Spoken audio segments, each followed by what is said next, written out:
하나님 말씀은 요한 2서 1장 4절로 8절입니다.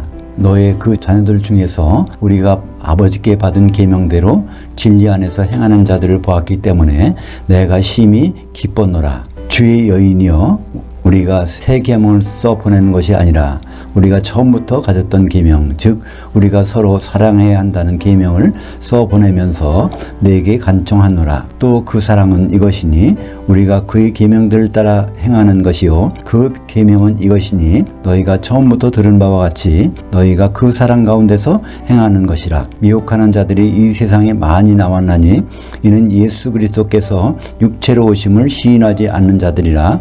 이런 자가 미혹하는 자요 적 그리스도니 너희는 스스로 삼가 우리가 일한 것들을 잃지 말고 오직 충만한 상을 받으라. 아멘. 오늘 읽은 말씀을 가지고 예수님이 선택한 그 여자를 아시나요? 라는 제목으로 말씀을 나누겠습니다. 우리 기독교인들의 정체성은 무엇일까요? 사람마다 처음 만나는 사람은 저 사람의 정체가 무엇인가 그거 생각해 보지 않습니까? 성경에서 우리 정체를 밝히 드러내주고 있습니다. 우리는 예수님의 피값으로 사신 노예들입니다. 고린도전서 6장 20절에 보면 너희는 너희 자신의 것이 아니라 값으로 산 것이 되었으니 그런즉 너희의 그 몸으로 하나님께 영광을 돌리라. 여기서 값으로 산다는 것은 헬라어로 아고라조라고 합니다. 아고라조라는 것은 노예 시장 가서 노예를 산다는 의미입니다. 그러니까 우리가 주님의 입장에서는 노예라는 거예요. 노예는 어떻습니까? 종하고 다르죠. 노예는 그냥 주인의 소유물입니다. 그냥 물건과 같은 것이죠. 그런 우리를 궁극적으로는 노예로 두시는 것이 아니라 우리를 신부 삼아서 우리와 혼인하시겠다는 것이 주님의 뜻이니까 그게 얼마나 놀라운 일이죠. 성경에는 그래서 우리 주 예수 그리스도라는 표현이 43번 나옵니다. 그러니까 우리 주 예수 그리스도 하면은 우리가 누구인지, 예수님이 누구신지, 예수님과 우리의 관계가 누군지를 명확히 설명하는, 이거보다 더 간단히 자세하게 설명될 수가 없습니다. 우리 주, 우리의 주인, 그런 뜻입니다. 우리의 주인은 예수 그리스도.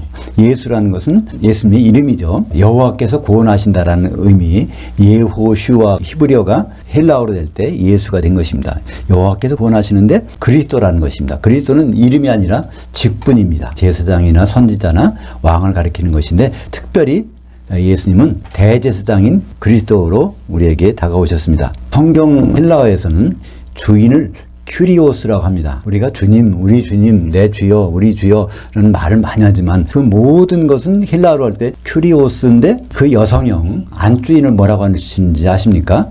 큐리오스의 부인은 큐리아입니다. 그러니까 큐리아라는 단어가 성경에 많이 나올 것 같은데 거의 안 나옵니다. 오직 요한 2서에 2번 나오는데요. 이것을 우리말 번역으로는 부녀, 귀부인 이렇게 해놨기 때문에 요한 2서는 대개 남자들이 안 봅니다. 이건 여자한테 보낸 편지인데 이렇게 생각하고 요한 2서를 보는 남자분들은, 기독교인들은 많지 않다고 그래요. 근데 이것이 우리말 번역에서 부녀라고 번역했고 번역해서 귀부인이라고 번역한 것이지 실제는 큐리오스의 아내인 큐리아라는 것입니다. 요한 2서 1장 1절에 보면 장로인 나는 택하심을 받은 주의 아내 큐리아와 그녀의 자녀들 성도들에게 편지하노니. 그래서 요한 2서는 어떤 부인네와 그 집의 자녀들에게 보낸 편지가 아니라 교회와 성도들에게 보낸 편지인 것입니다. 얼마나 귀한지 알 수가 없죠. 비록 한 장밖에 안 되지만 여기에는 아주 핵심적인 내용이 들어있는 것입니다. 예수님은 오직 한 부인, 한 아내를 택하시는데 그것이 교회라는 것입니다. 에베소서 5장 31절 32절에 보면 그러므로 남자가 부모를 떠나 그의 아내와 합하여서 그 둘이 한 육체가 될지니. 그래서 남녀가 혼인한다는 얘기입니다. 이 비밀이 크도다. 나는 그리스도를 향하여와 교회를 향하여에 대해서 말하노라. 그러니까 이건 분명히 그리스도의 아내는 교회라는 것을 명백히 성경에서 밝혀주고 있는 것입니다. 그러니까 우리 성도들이요, 예수님 남편을 만나려면 개인으로 만날 수가 없습니다. 그죠? 개인은 교회가 아니니까 그렇습니다. 예수님은 2000전에 이 땅에 오셔서 30대가 되셔서 공생애를 시작하셨습니다. 그래서 약 3년여, 거의 3년 반 정도를 제자들, 특히 사도들을 데리고 공생애를 하시고 그 끝날 무렵에 예루살렘에 가서 십자가에 달리셔야 되는데 그 전에 가이사랴 빌립보라는 거기 가서 12 사도들 데리고 질문하셨죠. 세상 사람들이 나를 누구라고 하느냐. 그때 거기서 더러는 세례 요한이 살아났다고 예레미야나 엘리야라. 그러니까 세례 요한이나 예레미야, 엘리야는 뭐죠? 선지자들입니다. 그죠? 왕도 아니고 제사장도 아니에요. 세상 사람들이 그렇게 본다는 거예요. 그러면 너희는 나를 누구라고 생각하느냐? 그때 베드로가 갑자기 주는 그리스도시요 살아계신 하나님의 아들입니다. 이 말을 합니다. 근데 그 살아계신 하나님의 아들이라는 말은 별 거기에서 중요한 게 아니에요. 예수님은 그 그리스도라는 말을 받아서 내가 그러니까 그 그리스도인 것을 이제 아무한테도 알리지 말라. 그러면서 이제 예루살렘에 가서 고난당하고 죽고 다시 3일 만에 부활이라 그 말씀을 하셨거든요. 그러니까 예수님이 처음으로 자기가 그리스도인 것을 사도들에게 밝히고서 이건 아무에게도 말하지 말라고 이렇게 이제 하신 것입니다. 그러면서 하신 말씀이 마태복음 16장 18절입니다.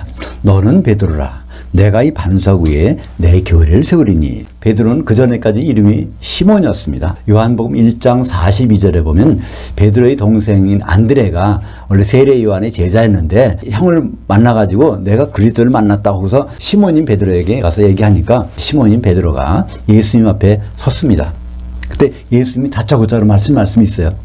너는 요한의 아들 시몬이니까 내가 장차 너를 게바 베드로라 하리라.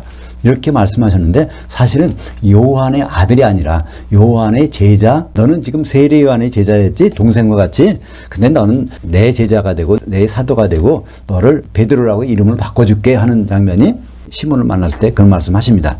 요한복음 1장 42절에. 근데 예수님이 그런 말씀하신 다음에 3년이 지나도록 3년 반까지 되도록 이름을 안 바꿔주세요. 근데 언제 바꿔주는 거냐면 이제 마지막 순간에 그 그리스도라고. 그러니까 예수님이 십자가에 돌려서 죽으실 피 흘리신 그 대제사장 제물이 되실 그 그리스도라는 고백이 나올 때 이름을 바꿔주십니다. 근데 사실은 이게 베드로의 고백일까요? 그것은 베드로의 고백이 아닙니다. 베드로가 평소 생각하던 신앙이 아니에요. 그것을 어떻게 알 수 있죠? 나중에 사탄아 물러가라 하는 말씀을 들을 때 이 베드로라는 뜻은 무엇일까요? 페트로스는 남성 명사인데 이건 반석의 조각입니다. 반석이라는 페트라는 여성 명사예요. 반석의 조각이 온전히 다 모아지면, 그러니까 유대인들은 온전한 수가 7이 아니면 10입니다. 그죠? 3과 4를 더하거나 3과 4를 곱해서 나온 수. 그러니까 3은 하늘의 수입니다. 하늘이 3개 있잖아요. 하늘들과 셋째 하늘이 있는데 하늘의 수는 3, 땅의 수는 4. 왜냐하면 동서남북에 안 들어가는 땅이 없죠. 그래서 3 곱하기 4 하면 10인데 12사도들이 모은 곳에 내 교회, 예수님의 교회를 세우겠다는 것이 바로 예수님의 선언입니다. 예수님은 이 땅에 오셔서 내가 뭐 해보겠다 이런 얘기를 한 적이 없으세요. 근데 마지막으로 베드로가 주는 그 그리스도, 십자가에서 피 흘리실 그 그리스도라는 고백이 나오자마자 내가 이 사도들 기초석 위에 교회를 세우겠다는 말씀을 하신 것입니다. 예수님은 그러시고 6월절 날 십자가에서 피 흘리셨습니다. 그 십자가에서 피 흘리신 것은 무엇일까요? 여러 의견들이 있지만 종합적으로 한 가지입니다. 사도행전 20장 28절. 그 하나님 예수님의 피로 교회를 사셨느니라. 그러니까 교회 때문에 피 흘리신 것입니다.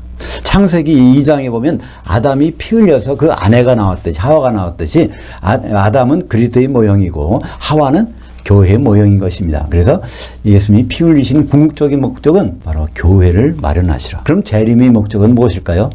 교회가 준비되면 혼인하시려고. 그래서 예수님은 초림하셔서 신부감을 마련하셨고 재림하셔서 혼인하실 것입니다. 그것이 전체가 성경의 내용입니다. 창세기부터 요한계시록까지는 혼인 이야기입니다.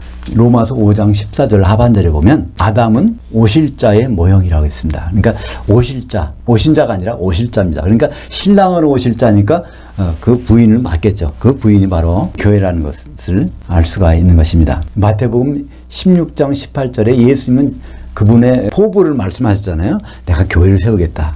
근데 창세기 2장 18절에는요. 여호와 하나님께서 그분의 포부를 말씀하신 게 있습니다. 그게 여호와 하나님이 이르시되 이 아담이 혼자 사는 것이 선하지 아니하니 내가 그를 위하여 돕는 배필을 지으리라 하시니라. 그래서 이 아담이 그리스도를 대표하고 돕는 배필은 교회를 나타내는 것입니다.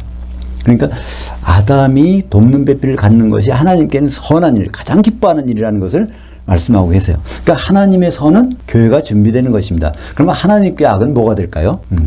그러니까 교회를 잊어버리는 것, 주님과 결혼하는 잊어버리는 것이 하나님이 가장 악하게 보시는 것입니다. 그래서 예수님이 재림하시면 반드시 선악간에 심판이 있습니다. 그때는 우리가 어떤 죄를 졌는지 죄를 보는 것이 아닙니다. 히브리서 9장 28절에 예수님이 다시 올 때는 죄와 상관없이 그를 바라는 자들에게 강림하시리라 그런 말씀이 있어요. 죄를 따지는 것이 아닙니다. 뭘 따질까요? 하나님께 선한 일을 했느냐 하나님께 악한 일을 했느냐. 그것이 고린도후서 5장 10절에 이는 우리가 다 반드시 그리스도인들이 모두가 다 반드시 그리스도의 심판하는 데 앞에 나타나게 되어 각각 선 악간에 그 몸, 이게 단수입니다. 교회를 통하여서 행한 것을 따라 받으려 함이라. 교회에 소속돼서 그리스도와 결혼할 준비했는지, 교회에 소속돼서 세상적인 것을 추구했는지, 요한계시록에서는 그걸 두 부분 나누죠. 감남류는 바로 성령 충만해서 예수님을 남편을 기다리는 성도를 요한계시록에서는 감남류라고 말씀하고 있습니다. 포도주는 무엇일까요? 세상의 즐거움에 취해서 세상에서 복을 받아보려고 신앙생활을 하는 사람들을 포도주라고 말씀하고 있는 것입니다. 천국은 주님과의 혼인을 준비하는, 교회가 준비되는 그 장소가 바로 천국인 것입니다. 천국은 다른 말로 말해서 하나님 아버지가 통치하신 영역입니다. 하나님 아버지께서 통치가 언제 끝날까요? 끝나는 장면이 나오죠. 요한계시록 19장 6절에 할렐루야 전능하신 이가 통치하셨도다. 통치를 끝냈도다. 그것이 바로 천국에서 아버지 하나님께서 통치하시는 목적인 것입니다. 우리가 이 교회 생활하고 신앙생활하고 하지만 우리는 목표는 잘못 잡을 때가 있어요. 우리 전통적으로 예수 믿으면 죄사함 받아서 천국 갑니다. 이렇게 말하는데 성경에서는 그렇게 말하지 않아요. 하나님의 통치는 어린 양의 혼인 때문에 있는 것입니다. 마태복음 25장 1절에 예수님 마태복음에서 천국에 대한 설명을 10개를 해주셨어요. 마태복음 13장에 7개를 시작해서 20장에 하나, 22장에 하나, 그 다음에 마지막에 25장에 천국은 이런 것인데 하면서 마태복음 25장 1절 볼까요? 그런데 천국은 마치 등을 들고 그 신랑을 맞으러 나간 열처녀들과 같다 하리니. 천국 생활은요, 등들을 들고 남편 예수님을 맞으러 나간 세상에서 나가서 주님을 기다리는 그런 생활이 천국 생활이라는 것입니다. 하나님의 자녀로서 하나님께 복을 받아서 영광을 돌리고 그런 막연한 것이 아니라 이건 완전히 신랑을 기다리는 생활이 천국 생활이라고 예수님이 직접 말씀하셨어요. 근데 안타깝게도 우리말 번역을 보시면 마태복음 25장 1절에 처음에 어떻게 되는지 아십니까? 그때의 천국은 이렇게 번역했어요. 그러니까 천국은 그때 있는 것처럼 번역을 했단 말입니다. 근데 거기서 그때가 아니라 그런데라는 말로 시작하는 것입니다. 그런데 천국은 등을 들고 신랑을 맞으러 나간 열처녀들과 같으니. 그래서 그렇다면 거기에 어떤 의미가 포함되어 있을까요? 등불을 들고 있으면 거기에 반드시 있어야 되는 것은 기름입니다. 그죠? 기름이 타들어가면서 등이 밝히고 있는 거니까 등을 드는 순간에는 기름이 타들어가요. 그렇다면 꾸준히 뭐가 필요할까요? 기름을 채워줘야 신랑이 올 때까지 불을 밝힐 수 있는 것입니다. 그걸 다른 말로 성령 충만이라고 그러죠. 성령 충만은 한 번으로 끝나는 것이 아닙니다. 이 세상에 사는 만큼, 빛을 밝히는 만큼 채워주지 않으면 소멸돼 버리고 마는 것입니다. 누가복음 12장 36절과 37절에 보면 예수님이 무엇 때문에 오시는지, 그때에는 우리가 어떤 대접을 받을 것인지에 대해서 설명해 주고 있습니다. 너희는 마치 그 주인이, 이게 이제 헬라어로 하면 큐리오스입니다. 그 주인이 혼인 때문에 돌아와 눈을 두드리면 곧 열어주려고 기다리는 사람들과 같이 되라. 주인이 와서 깨어있는 것을 보면 그 종들은 복이 있으리로다. 내가 진실로 너에게 이르노니 주인이 띠를 띠고 그 종들을 자리에 앉히고 나와 수종들이라. 이때 이 종들이란 단어가 사실은 눌로스에서 노예들입니다. 노예시장에서 사온 노예들이에요. 그 노예들이 주인이 혼인하러 오는 것을 기다리고 있으면은 주인이 와서 어떻게 하시겠다는 말입니까? 노예로 보지 않고 오히려 주인이 노래를 해주겠다는 거예요. 그러니까 혼인 만찬에 들어가서 다 대접해 주시겠다는 것입니다. 완전히 주정관계가 역정되는 그 시기가 언제입니까? 재림하실 때 그렇게 해준다는 것입니다. 이것이 요한계시록에도 나옵니다. 3장 20절에 보면 볼지어다 내가 그 문 밖에 서서 두드릴 것이니, 이게 미래입니다. 이때 문은 교회 문입니다. 교회 문을 두드리시는 것은 언제서 언제 이루어질까요? 요한계시록 1장 13절에 보면 거기 나옵니다. 그죠? 주의 날. 사도 요한이 보니까, 영어로 가서 보니까 7교회 한가운데 인자가 서 있는데 그때 문을 두드리시겠다는 겁니다. 에베소 교회, 서머나 교회, 워가모 교회, 두아디라 사대 교회, 빌라델피아, 라오디게아 각각 거기서 두드리세요.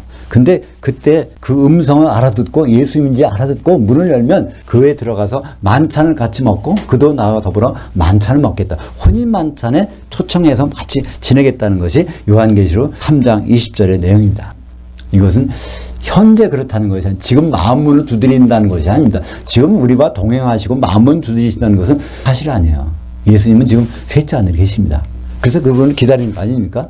그분을 만나는 것은 바로 공중에 가서 주인을 우리가 만나서 그런 일이 벌어질 것입니다. 그때 그 음성을 알아들으려면 누가 알아들을까요? 요한복음 10장 27절. 내 양은 내 음성을 알아듣게 된다는 얘기. 그러니까 그것도 어린 양이 아니라 사도들의 꼴을 잘 먹고 큰 그 양만이 내 음성을 알아들을 수 있다는 것입니다.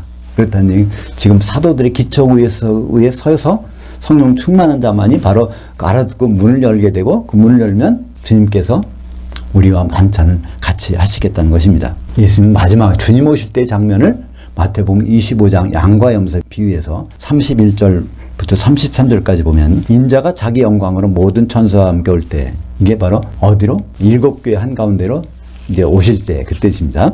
모든 민족을 그 앞에 모으고 각각 구분하기를 목자가 새끼 염소들 중에서 장수한 양들을 구분하는 것 같이 하여 양들은 그 오른편에 염소들은 왼편에 두리라. 여기서 새끼 염소는 무엇일까요? 주님의 음성을 못 알아듣는 거예요. 그죠? 장수한 양들은 누구일까요? 주님의 음성을 알아듣는 거. 그러니까 이 새끼 염소와 양을 구분하는 방법이 마태복음 25장 40절에 나오죠. 그죠? 사도들의 말씀을 아주 작은 부분까지라도 잘 대접했다면 그게 장성한 양이라는 겁니다. 그렇지 않으면 새끼 염소로 취급하시겠다는 거예요. 그래서 마태복음 25장 46절 이것은 그냥 지나가는 말이 아닙니다. 그들은 영벌에 의인들은 영생에 들어가리라. 이때 영벌을 뭐라고 그랬죠? 한 시대. 그러니까 1000년 동안 지옥에서 고생하는지 1000년 동안 예수님과 더불어 같이 사는지 이것이 뭐에 따라서 달라진다고요? 새끼 염소냐 장성한 양이냐. 성경 신약 성경 마태복음부터 요한계시록까지를 좀 꼼꼼하게 따져본 사람은 반드시 영생에 들어가는데 그거 대충 본 사람, 그 새끼 염소가 된 사람들은 지옥불에 들어보내겠다는 것입니다. 다시 말해서 새끼 염소들과 장성한 양들은 마태복음 25장에서 각각 미련한 5처녀와 슬기로운 5처녀들을 나타내고 있는 것입니다. 성령을 끊임없이 유지하고 있느냐? 그러면 이제 장성한 양이에요. 성령이 중간에 소멸돼 버렸느냐? 이건 새끼 염소입니다. 마태복음 25장 8절 보면 그 새끼 염소가 어떤지를 우리에게 말씀해 주고 있습니다. 미련한 자들이 새끼 염소들이 슬기 있는 자들에게 장성한 양들에게 이르되 우리 등불이 꺼져가니 너희 기름 좀 나눠달라 하거늘. 그래서 성령이 소멸되고 있는지 충전되고 있는지를 말씀해 주고 있습니다. 그래서 꺼져가니라는 말씀이요. 헬라어로 스벤님이라고 하는데 이것은 소멸되고 있다. 그러니까 기름이 떨어져 가고 있다는 얘기입니다. 이 말씀이 어디 한번 더 나올까요? 데살로니가전서 5장 19절. 너희는 성령을 소멸하지 말라. 데살로니가 교회는요. 성령이 충만한 교회였어요. 근데 여기서 명령을 줬어. 성령을 소멸하지 말라. 오늘 이 시간에 성령이 충만할지 모르지만 등불을 비치는 순간은 계속 야금야금 뭐가 줄어들어요? 성령의 기름이 줄어든다는 것입니다. 그거를 기억하고 살라는 것입니다. 끊임없이 성령을 재충전 받아야 되는 성도들의 현실을 적나라하게 표현하고 있는 것입니다.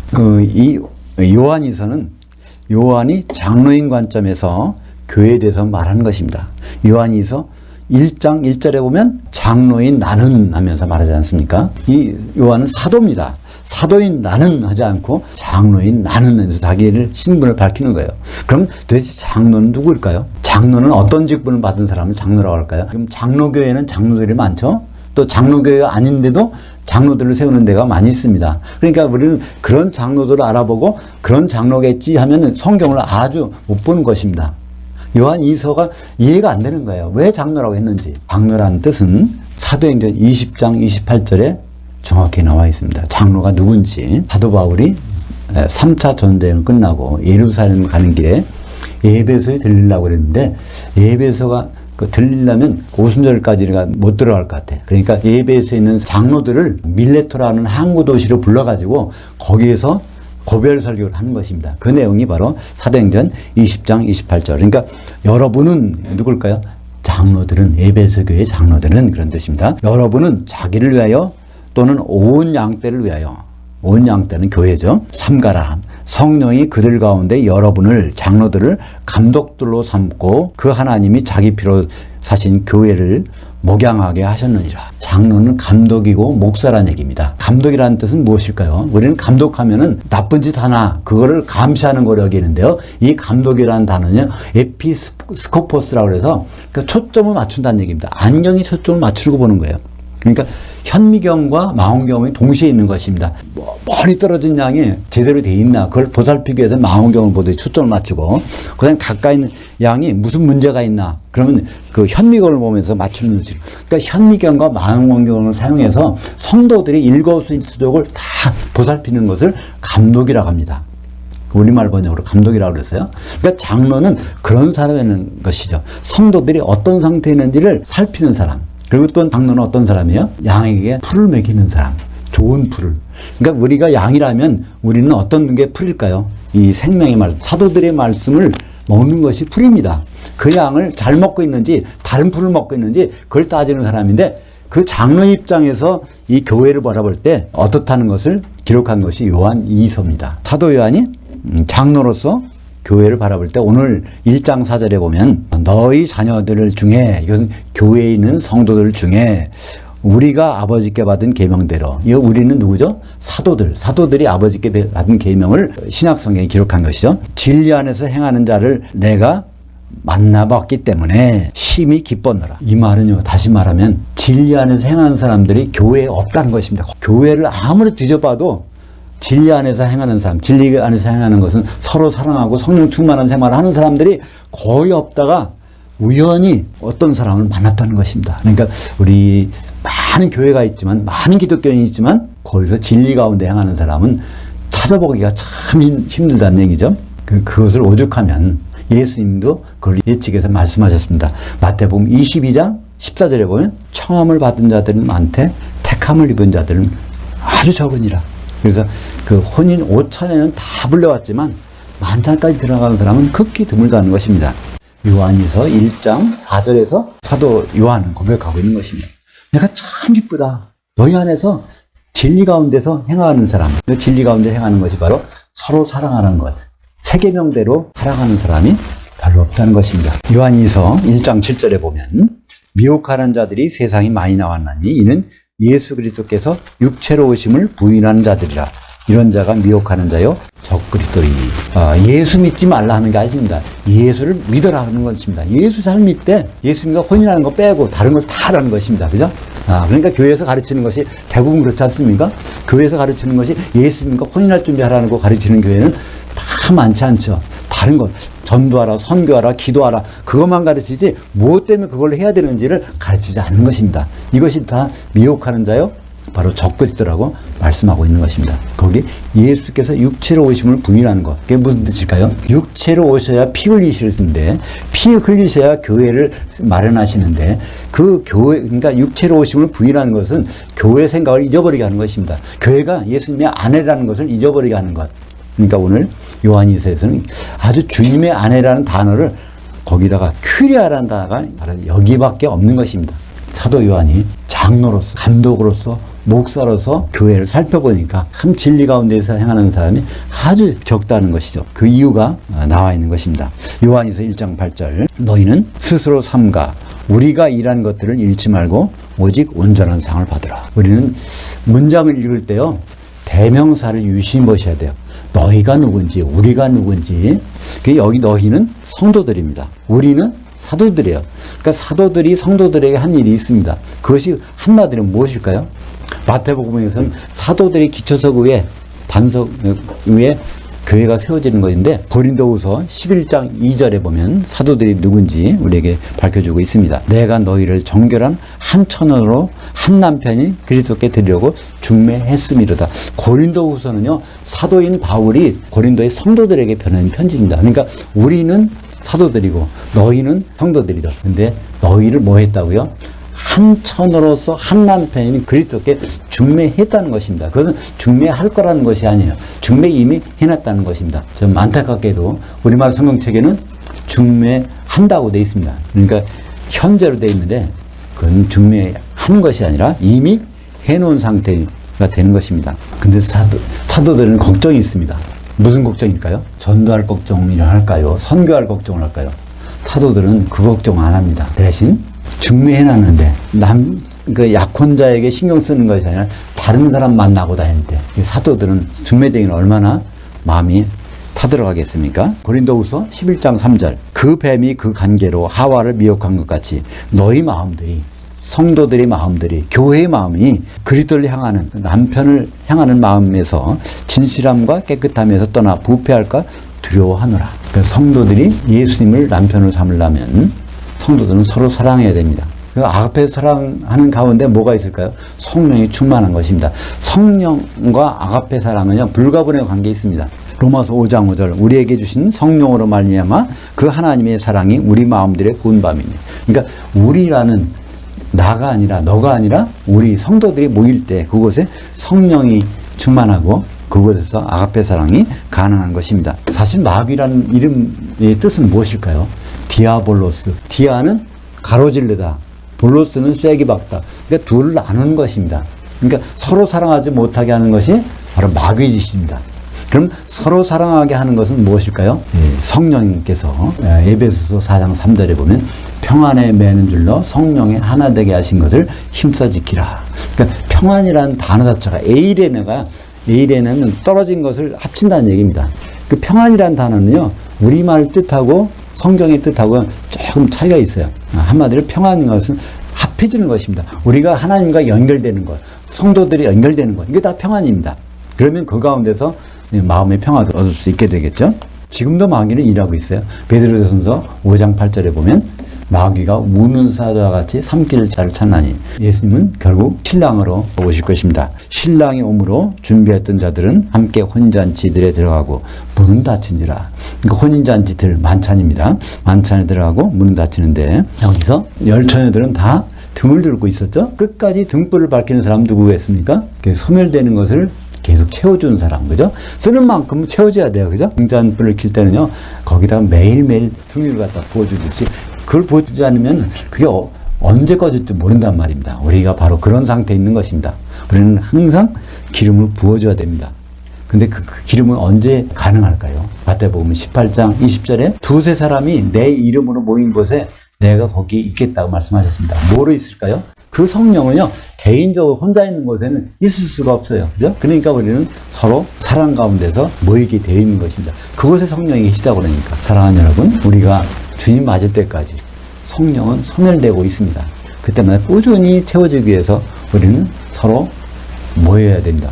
그냥 모임이 아니라 예수님의 이름으로 모여야 됩니다. 예수님의 이름은 결국은 어떤 이름이죠?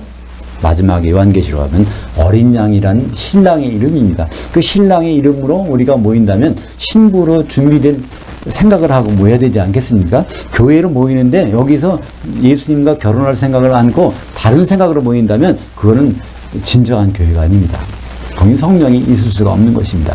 바로 성령이 있으려면 예수님을 그 이름대로 모여야 될 것입니다. 우리의 신부는 바로 큐리아입니다. 우리 같은 사람들을, 노예들을 택하셔서 그분이 오셔서 그분의 말귀를 알아들 때 문을 열고 들으셔서 우리를 위해서 만찬을 베풀어 주시는 주님을 생각할 때 우리는 비록 노예지만 주님이 노예 노릇을 해주신다는 그 혼인 만찬을 기대하면서 금년에도 우리는 성령 충만을 생각해야 될 것입니다. 성령 충만은 반드시 개인 성도는 불가능한 것입니다. 우리가 얼마나 모이는지, 우리가 모인다는 것은 물리적으로 모이는 것이 아니라 영적으로 서로 교통하는 것입니다. 예수님이란 그 이름 때문에 우리가 서로 모일 때 주님은 우리를 흔쾌히 맞아주실 것입니다. 기도하겠습니다. 하나님 감사합니다. 주님을 큐리오스라고 하는데 우리를 큐리아라고 주님의 아내로 삼아주심을 감사합니다. 우리가 주님 만날 때까지 우리의 정체성을 확인하고 날마다 성령을 충만한 그런 성도들이 될 수 있도록 인도하여 주시옵소서. 예수님 이름으로 기도합니다. 아멘.